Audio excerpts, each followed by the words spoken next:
Pak Kresno, tadi pertanyaan saya, sudah cukupkah kekuatan armada laut kita untuk membendung serangan atau kita katakan kapal-kapal pencuri dari Tiongkok ini?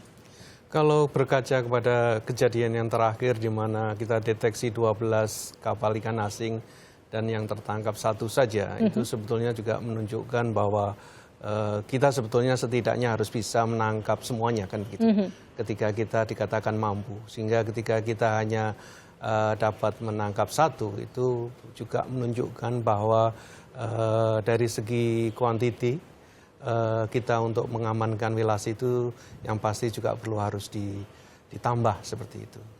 Kemudian yang jadi sorotan adalah ketika tadi kita juga sempat berbincang terkait dengan kapal Coast Guard dari Tiongkok. Ini sempat juga terjadi kemudian saat itu perebutan tawanan kapal ketika kita katakan Maret lalu, yang akhirnya kita kehilangan kapal yang hampir kita sita kemudian dibawa kembali oleh kapal Coast Guard Tiongkok. Berkaca lagi tadi kata Pak Martin yang juga sempat menyebutkan kapal-kapal pencuri ini dilindungi oleh kapal Coast Guard. Artinya kalau di lapangannya sendiri seberapa sulit eksekusinya? Kalau saya selalu mengatakan bahwa ketika di laut itu seperti hukum alam, bahwa siapa yang besar, siapa yang kuat, dia itu yang menang. Berkaca kepada kasus Kuai Fai, di mana ketika itu aparat penegak hukum KKP melakukan penegakan hukum terhadap Kuai Fai dan kemudian diintervensi oleh Coast Guard-nya Tiongkok, dan karena dari size kapalnya yang jauh, sehingga kemudian ketika ada benturan badan kepada badan Kuai Fai, sehingga kemudian demi keamanan keselamatan dari aparat penegak hukum sendiri itu kapal Kuai Fai dilepaskan, akan tetapi ABK-nya kebetulan sudah sempat dipindah di KN Hiu. Artinya Anda mengakui kita butuh menambah kekuatan atau menambah armada lagi di perairan Natuna? Ya, bisa dikatakan seperti itu.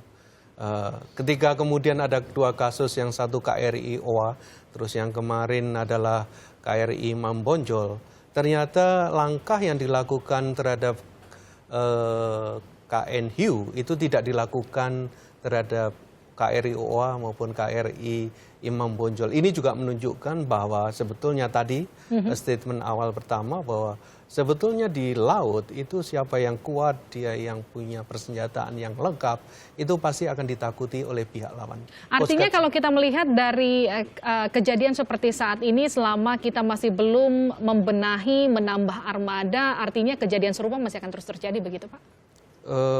Saya kira kejadian di laut akan selalu terjadi.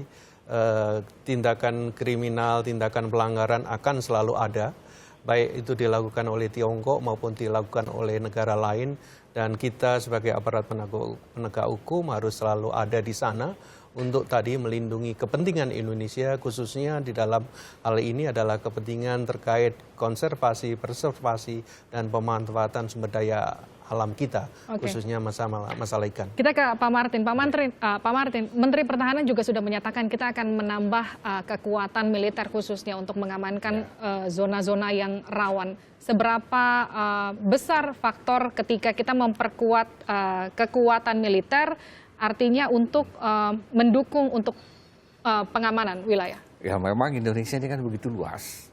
Dari Sabang sampai Merauke itu jaraknya kalau kita terbang lebih dari 8 jam.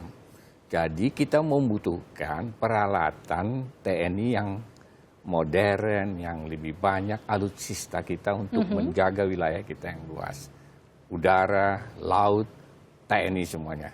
Tetapi memang pemerintah selalu memberikan anggaran yang pas-pasan, malah sangat sedikit sekali. Anggaran pas-pasan, anggarannya sedikit, artinya?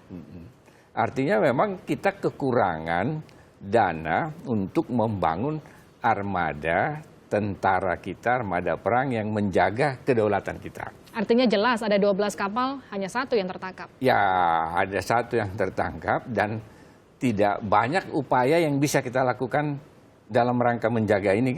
Ini kan baru di daerah Natuna saja, di daerah lain juga ada saja, tapi kita nggak beritakan karena tidak kita diberitakan kan begitu. Nah, tetapi di soal Natuna ini pemerintah harus tegas karena memang Tiongkok akan terus-menerus masuk. Itu kan Butuhkah jauh. mengirim lagi nota protes lanjutan kepada Tiongkok? Ya kita harus selalu protes saja. Tetapi bukan di situ inti persoalannya adalah bahwa kita menjaga tegas kalau datang lagi, tangkap lagi. Kita kejar lagi. Itu yang penting adalah konsistensi sikap pemerintah, TNI Angkatan Laut, Bakamla untuk menjaga wilayah perairan kita. Karena ini kan jauh jaraknya dengan perairan Tiongkok itu kan ribuan kilometer ini. Malah Laut Cina Selatan yang menjadi sengketa sekarang itu sudah jauh, ini lebih jauh lagi. Artinya menghentikan ulah para pencuri ikan masuk ke wilayah Indonesia, apa yang seharusnya dilakukan pemerintah dalam waktu dekat, jangka pendek? Sebenarnya itu menindak, menegaskan tidak boleh masuk, kami tangkap kalau masuk, tapi sekaligus menawarkan, ayo kita kerjasama untuk membangun industri perikanan di Natuna. Natuna itu kan luas sekali, 3 kali Pulau Jawa, dan di situ bisa Tiongkok sama Indonesia sama-sama membangun dan nelayan-nelayannya, kapal-kapal penangkap ikannya kerjasama. Anda merasa kerjasama akan jadi salah satu jalan untuk titik tengah di antara Saya kira itu yang Tiongkok paling dan juga baik, Indonesia? karena kita juga memerlukan modal teknologi Tiongkok ini bisa membantu pembangunan kita. Kita kan mau membangun industri perikanan kita. Karena kalau hanya kita larang kapal lain masuk, ikan-ikan kita itu begitu banyak sekarang berlimpah, kita tidak menghargai ikan sekarang. Rakyat kita suka daging aja, walaupun berapa mahal daging, nggak kita hargai. Yang ikan begitu murah, kita nggak mau. Nah, ini kan harus kita buat industri pengolahan ikan. Jadi itulah kita ajak Tiongkok kerjasama. Artinya tidak hanya melawan, tapi juga diajak kerjasama, bisa Diajak jadi salah satu kerjasama titik di bidang solusinya. ekonomi Tapi agar tentu adalah sama-sama menambah armada juga bisa dilakukan Armada untuk juga meminimalisir dilakukan, setidaknya gitu. upaya-upaya dari kapal-kapal nelayan Tiongkok untuk masuk ke wilayah Indonesia. Terima kasih telah bergabung bersama kami, anggota Komisi 1 DPR Martin Huta Barat dan Sekretaris Dinas Hukum TNI Angkatan Laut, Kolonel Laut Kresno Buntoro. Terima kasih telah bergabung.